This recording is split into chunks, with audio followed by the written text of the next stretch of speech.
Olá, eu sou o professor Jean Leite Tavares, do Instituto Federal de Educação, Ciência e Tecnologia do Rio Grande do Norte e professor dos cursos de mestrado profissional em uso sustentável dos recursos naturais, também engenharia sanitária e ambiental, curso superior de tecnologia em gestão ambiental, além do curso de engenharia de energia e do curso técnico em controle ambiental, e faço parte do núcleo de estudos em saneamento básico aqui do IFRN Campus Natal Central.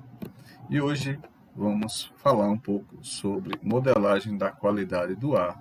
É uma aula introdutória na qual vamos apresentar o modelo matemático gaussiano. Esse modelo, representado aqui pela equação que apresentamos aqui na frente, na parte superior do slide, é um modelo de entrada. Então, nós temos aqui algumas simplificações para a aplicação desse modelo, né?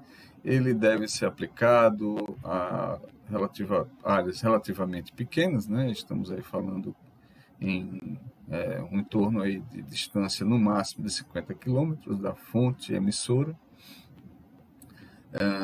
Deve ser aplicado para poluentes primários. Então, outra simplificação é que esse modelo também deve ser usado quando a altura da fonte emissora, no caso a chaminé, não, seja superior, né, seja superior aos obstáculos do relevo no entorno. Qualquer outra condição indica que o modelo ele não vai ser o mais adequado. Precisaremos então usar um modelo mais robusto. No entanto, o modelo gaussiano, como já falei, um modelo de entrada para que a gente possa, de forma didática, apresentar essa ferramenta da modelagem da qualidade do ar nas nossas aulas, né? Essa ferramenta, como vimos anteriormente, né, a modelagem é muito importante no monitoramento da qualidade do ar, mas também, por exemplo, em estudos de impactos ambientais de empreendimentos que gerem poluição do ar e que possamos identificar a partir do ponto de emissão, das características de temperatura do ar, velocidade dos ventos, nebulosidade, estabilidade, qual o efeito em um determinado ponto de emissão, né, de chegada desses poluentes, se essas normas, se os valores estarão fora ou dentro dos padrões estabelecidos aqui, considerando, por exemplo, a normativa atual da Resolução CONAMA 491 de 2018 para a qualidade do ar externo. Nessa equação, podemos identificar os seguintes pontos, né? Estabeleceremos o X maiúsculo como a concentração a ser medida em um determinado ponto geográfico, caracterizado aqui pelas coordenadas x, y, e a cota, a altura do ponto Z, e também pela emissão, né? A altura aqui da chaminé. Essa altura aqui é chamada altura efetiva. Nós vamos perceber mais à frente que ela depende aqui da altura física real da chaminé, mas também da elevação da pluma. Então, outro fator importante que precisamos determinar para a aplicação desse modelo é a taxa de emissão do poluente primário, dada aqui em gramas por segundo, e as condições de desvio da pluma. Esses desvios vão ser estabelecidos aqui, o desvio Y, SY, e o desvio no eixo Z, o SZ. Precisamos também da velocidade do vento aí para a aplicação desse modelo. Com esses dados, podemos então estabelecer qual é a estimativa de concentração do poluente analisado. Ainda um pouco sobre o cálculo da altura efetiva. Então, considerando aqui, fazendo um desenho aqui de uma fábrica, por exemplo, com uma chaminé, né?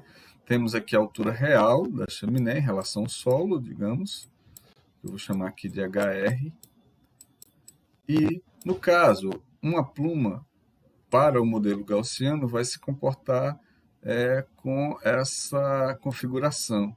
ela é emitida, vai, a partir das condições de temperatura do ambiente e da própria pluma, se elevar, e aí começa a sua dissipação, né, formando aqui um cone.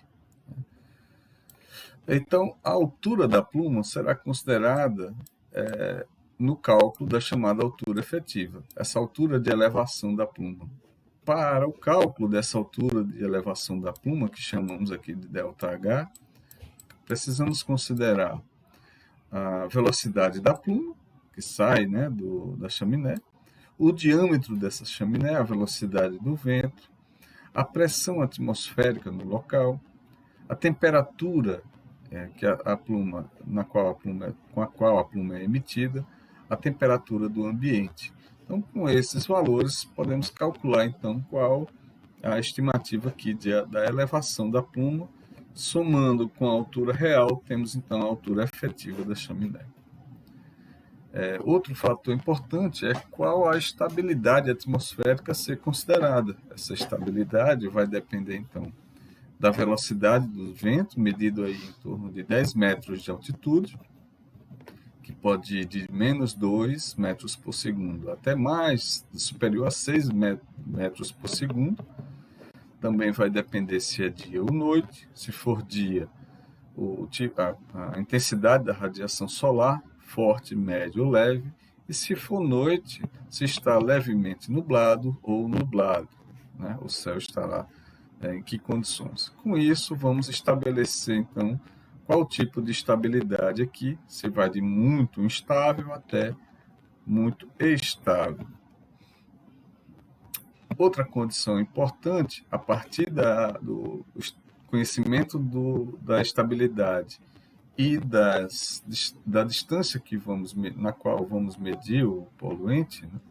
Vamos estimar o poluente atmosférico, precisaremos então desses dois fatores para calcular aqui os fatores, os parâmetros A, C, D e F, que serão usados para calcularmos os desvios da pluma, como veremos mais à frente. Para explicar melhor esse modelo, temos aqui um exemplo, uma termoelétrica, bastante usada quando, por exemplo, as nossas hidrelétricas, né, a principal base aí ainda, né, da nossa matriz energética, estão em uma situação de menor aporte de chuvas, né? O Sistema Nacional de Energia faz uso das chamadas termoelétricas como alternativa para a garantia da manutenção do fornecimento de energia.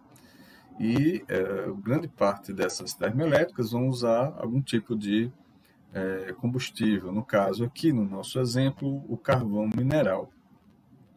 Nesse caso, a nossa termoelétrica aqui do exemplo usa ou queima, né, 2 kg por segundo de carvão.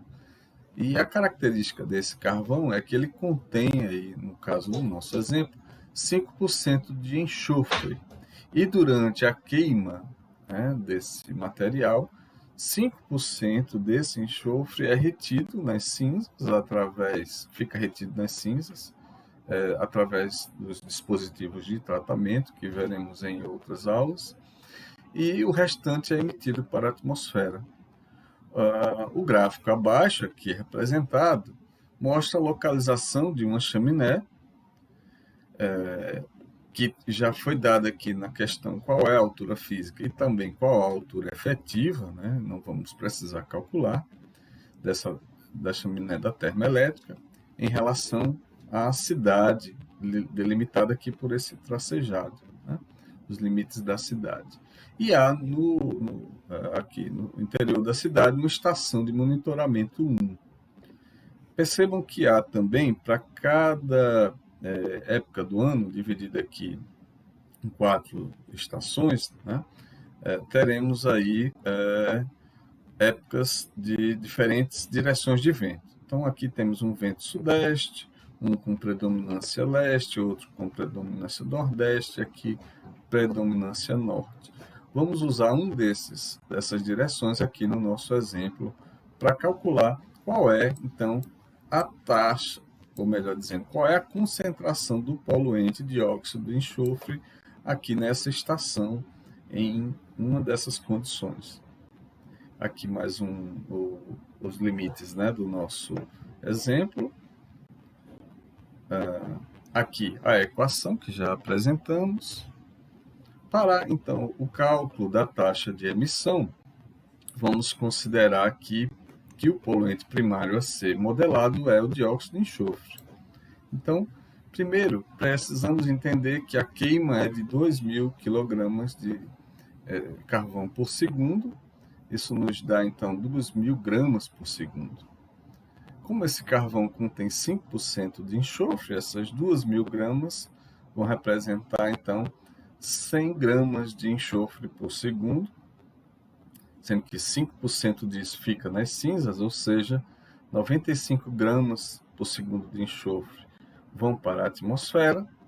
E para calcularmos o quanto isso representa em dióxido de enxofre, vamos considerar aqui a massa molecular do enxofre de 32 gramas, do dióxido de enxofre, 64 gramas.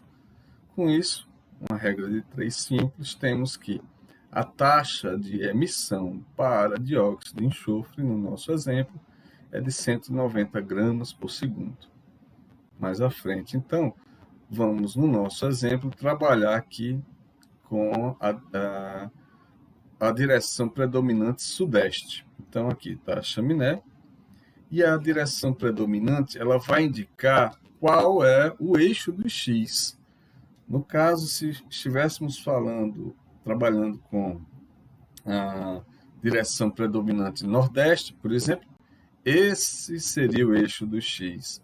Se fosse norte, essa aqui seria o eixo do X, né? Essa direção indicaria o eixo do X. Então, no caso da predominância do vento sudeste, o eixo do X vai estar aqui nessa localização. Perpendicularmente, né, formando 90 graus, temos o eixo dos Y. Com isso, com a localização da nossa estação, rebatendo essa localização para os eixos X e Y, conseguimos então ter aí o equivalente, né, dos valores de Y, seria em torno de 2,5 km, e de X cerca de 3,5 km. Só esclarecendo que nesse exemplo a figura não está em escala, então pode ser que se aplicarem, se vocês forem desenvolver esse exemplo, encontrem valores diferentes. É só em termos de exemplo mesmo, para facilitar aqui o entendimento. Então, limpando um pouco aqui os slides, temos aqui o eixo X, o eixo Y, localização da chaminé vai ser a origem dos eixos, né? Outro esclarecimento. Então, quando rebatemos aqui a posição da estação, temos aqui os valores, então, de Y e Z e X. Esclarecendo que o Z não foi dado na questão qual é a altura que eu vou medir em relação ao solo aqui na estação. Ou seja, quando isso não é dado, estamos supondo que eu estou medindo a concentração ao nível do solo. Daí o Z ter valor 0. E aqui é um resumo, então, dos dados que vamos usar nas coordenadas para o modelo matemático. Antes disso, precisamos ainda calcular os desvios padrões das plumas, né? O SY e o SZ. Esclarecendo que o dado de entrada X, que achamos anteriormente, deve ser inserido nessa fórmula em quilômetros, apesar de que os resultados de SY e SZ vão ser dados em metros. Então, depois desse esclarecimento, vamos então achar os valores desses coeficientes, né, usados aí para calcular SY e SZ. Então, já foi dado na questão que a estabilidade é do tipo e a distância a ser considerada aqui x é de 3,5 km. E aí vamos entrando na tabela aqui das estabilidades, né, com estabilidade do tipo e esse grupo de colunas aqui com distância superior a 1 km, temos os valores em destaque, que serão usados para os nossos coeficientes. A, 50,5, C, 55,4, D, 0,35 e o F, menos 34.